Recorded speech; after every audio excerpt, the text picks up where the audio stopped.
Bonjour et bienvenue par ici.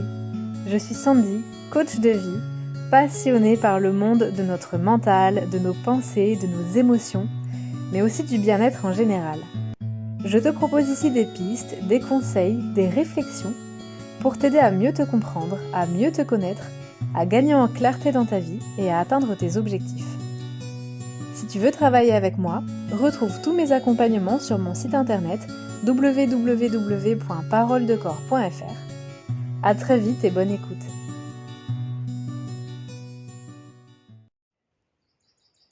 Comment est-ce que je peux t'aider ? Qu'est-ce que je peux faire pour toi ?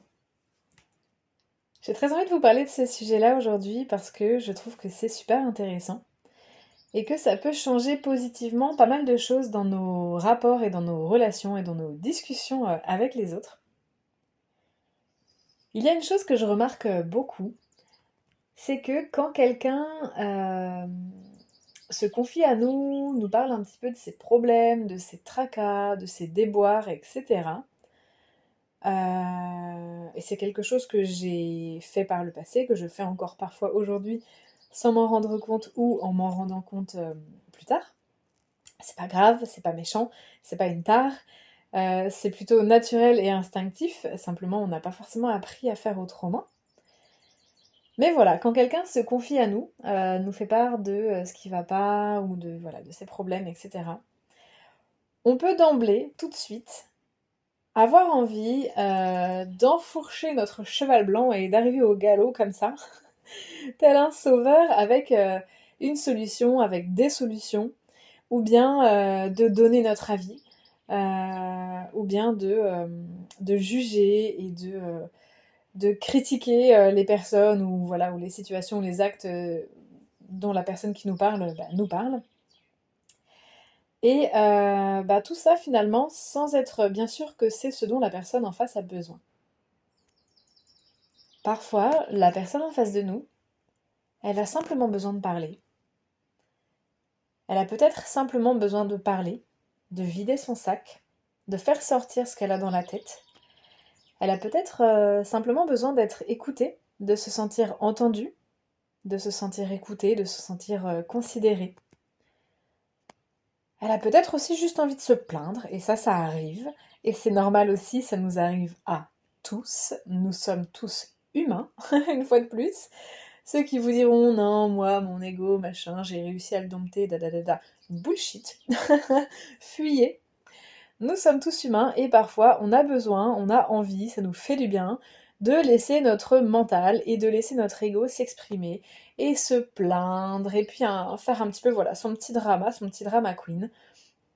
Parce que ça fait du bien sur le coup, tant qu'on ne s'y enfonce pas pendant des jours et des semaines et des années, voire dans toute une vie. Mais voilà, peut-être que la personne en face, elle a simplement besoin de parler et de verbaliser ce qu'elle ressent. Peut-être qu'elle a simplement besoin qu'on l'écoute et de se sentir écoutée et considérée. Peut-être qu'elle a besoin sur le coup de laisser un peu la place sur scène à son ego et à son drama queen et que ça ira mieux après. Peut-être qu'elle n'a pas envie que vous lui apportiez une solution. Pas dans le sens où elle ne veut pas que les choses s'arrangent, pas du tout. Mais dans le sens où, là, tout de suite, au moment où elle vous parle, ce n'est pas ça qu'elle recherche. Peut-être que ce n'est pas une solution qu'elle recherche auprès de vous. Peut-être qu'elle n'est pas prête, cette personne, à entendre une solution. Peut-être qu'elle n'en est pas encore là dans son cheminement, dans l'accueil de ce qu'elle est en train de traverser. Peut-être qu'elle n'a même pas besoin d'avoir votre avis sur la situation. Peut-être qu'elle n'a pas envie que vous jugiez. Peut-être qu'elle n'a pas envie que vous critiquiez. Mais ça, j'ai envie de dire, parce que finalement, peut-être que oui. Mais j'ai envie de vous dire, vous ne le saurez que si vous le lui demandez.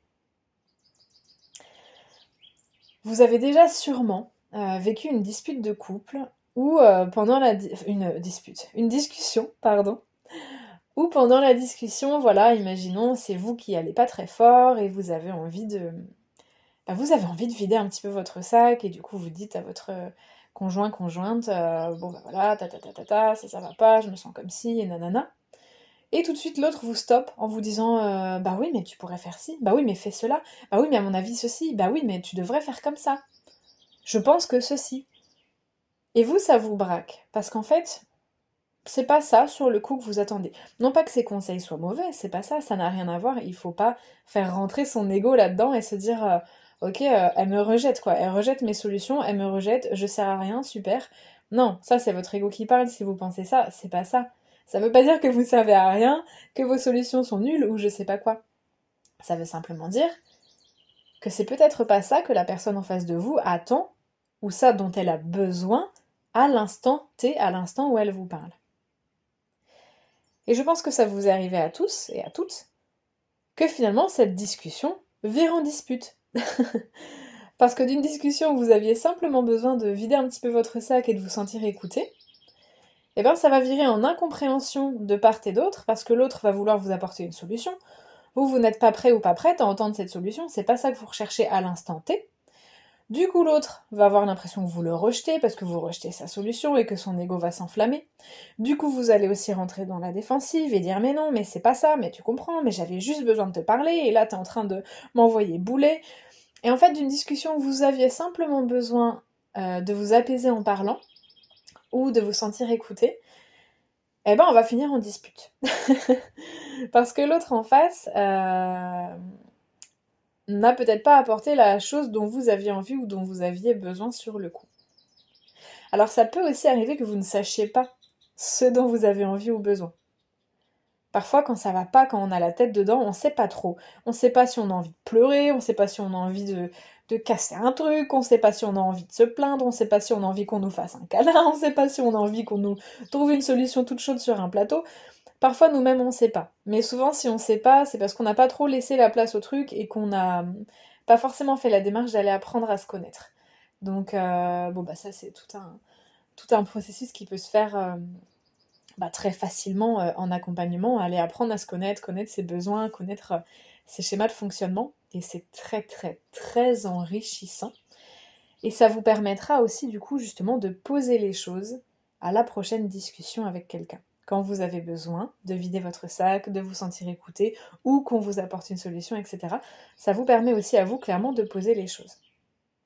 Poser les choses et dire à votre conjointe, à votre ami, à votre mère, à je ne sais pas qui vous écoutera, voilà, là je rencontre tel truc, j'en ai gros sur la patate pour ça. Qu'est-ce que t'en penses et est-ce que tu vois une solution? Là, les choses sont posées, la personne en face de vous sait que vous attendez une solution. Ou bien, là bah voilà, j'ai les boules, ça va pas, je me sens mal, j'en ai gros sur la patate pour ci, pour ça. J'ai besoin de parler, j'ai besoin de vider mon sac.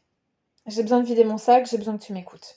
Ok, là aussi, les choses elles sont posées. La personne en face, elle sait que vous avez besoin d'une oreille, que vous n'avez pas forcément besoin ou de son avis ou d'une solution sur un plateau, mais que voilà, vous avez besoin de lâcher, de verbaliser et de vous sentir entendu. Poser les choses, c'est super important parce que ça permet du coup d'avoir une discussion qui sera finalement fluide, basée sur de bonnes bases, et que chacun sache un petit peu où il met les pieds. Parce que on ne sait pas toujours forcément comment réagir face à quelqu'un qui craque, qui vide son sac, etc. Donc si l'autre nous le verbalise, c'est déjà tout de suite beaucoup plus simple. On sait ce que la personne attend de nous et on sait, si on veut l'aider, réellement ce qu'on peut faire. Parce que parfois, on veut aider et on va aller mordicus parce que nous, pour aider, on a l'impression qu'il faut qu'on donne cette solution-là. On va y aller comme ça, le couteau entre les dents, sans tenir compte du fait que la personne, c'est pas ça dont elle a envie ni besoin. Et peut-être même qu'elle nous l'a dit. Là, j'ai besoin de vider mon sac, j'aimerais bien qu'on m'écoute. Et nous, on se dit, bah oui, mais moi, je veux l'aider. Et pour l'aider, j'ai cette solution à lui donner. Il faut que je lui donne mon avis. Nous, on veut aider de cette manière-là. Et du coup, on met un peu des œillères et on voit pas qu'en fait, la personne, elle nous a clairement exprimé que c'est pas ça qui allait l'aider. En tout cas, pas sur l'instant T. Peut-être que demain, elle sera à même d'écouter votre solution. Peut-être que l'heure d'après, une fois qu'elle sera soulagée d'avoir vidé son sac, elle sera à même d'écouter votre solution. Mais sur le coup, si elle vous dit qu'elle a simplement besoin de parler, peut-être simplement écoutez-la. Donc le fait de poser les choses, ça rend la discussion beaucoup plus saine. Et si jamais la personne en face de vous ne vous le verbalise pas, et c'est là où je voulais en venir avec ce petit podcast, si jamais la personne en face de vous ne vous le verbalise pas, ne commence pas la discussion en disant bon bah voilà, là j'aimerais que tu me tendes une oreille attentive simplement, là j'ai juste envie de vider mon sac, là j'aimerais bien que tu m'aides à trouver une solution. Parce que parfois les gens ne savent pas trop eux-mêmes, comme je le disais tout à l'heure. Donc si la personne en face ne vous le verbalise pas, eh bien demandez. En fait, c'est aussi simple que ça. Et ça ne casse absolument rien à la qualité de votre écoute et à la qualité de la conversation, croyez-moi. Au contraire, ça permet à la personne aussi de se rendre compte en fait de ce que vous pouvez réellement faire pour elle, de ce qu'elle aimerait réellement que vous fassiez pour elle. Et ça enrichit au contraire l'échange et la conversation. Et ça donne aussi à la personne en face le sentiment d'être prise en compte. Parce qu'après tout, la personne en face, si elle en a gros sur la patate, ça lui fait aussi du bien. C'est une manière de l'aider que de la prendre en compte et de prendre ses envies et ses besoins en compte. Donc quand quelqu'un arrive et commence à vous déballer ses trucs, etc., à dire ce qui va pas, à se confier, etc., eh bien vous pouvez lui demander à un moment dans la conversation, quand il y a un temps calme, ok, alors qu'est-ce que je peux faire pour toi? Qu'est-ce que je peux faire pour toi? Comment est-ce que je peux t'aider? Ça, ce sont des questions qui sont toutes bêtes, toutes simples, mais qui font beaucoup de bien et qui permettront, encore une fois, comme je le disais, de poser les bases d'une relation saine, d'une discussion saine, et qui soit plus constructive que de potentiellement finir en dispute parce que on a voulu faire du forcing avec notre solution alors que la personne en face, elle n'était pas prête, par exemple. Donc voilà, c'était une petite réflexion que je voulais partager avec vous. Je trouve que c'est super intéressant et je serais curieuse d'avoir vos retours si vous commencez à l'intégrer à vos discussions, si vous commencez un petit peu à tester ça dans vos échanges avec les autres et dans vos discussions avec les autres. Je serais curieuse d'avoir vos retours sur ce que vous notez comme changement. Voilà. Parce qu'il se peut que vous disiez à la personne, voilà, comment est-ce que je peux t'aider? Et que la personne, elle vous dise, de toute façon, il n'y a pas de solution, c'est comme ça, il n'y a pas de solution. Ok, alors qu'est-ce que je peux faire pour toi? Et voilà, m'écouter. Là, comme tu m'écoutes, là, ça me fait du bien, ça me fait beaucoup de bien. Ok. Et ça pose le truc, et finalement, ça fait prendre une toute autre tournure aux discussions et aux relations. Donc je serais curieuse de savoir si vous mettez ça un peu en pratique dans vos échanges. Qu'est-ce que vous notez comme changement positif? Donc n'hésitez pas à revenir dans quelques jours, dans quelques semaines, en commentaire de ce podcast-là. Me dire un petit peu, une fois que vous aurez testé, ce que vous avez pu noter comme changement et comme bénéfice. Voilà, c'est tout pour cette petite réflexion. J'espère que ça vous aura intéressé. Je vous fais de gros bisous, prenez bien soin de vous et à plus tard.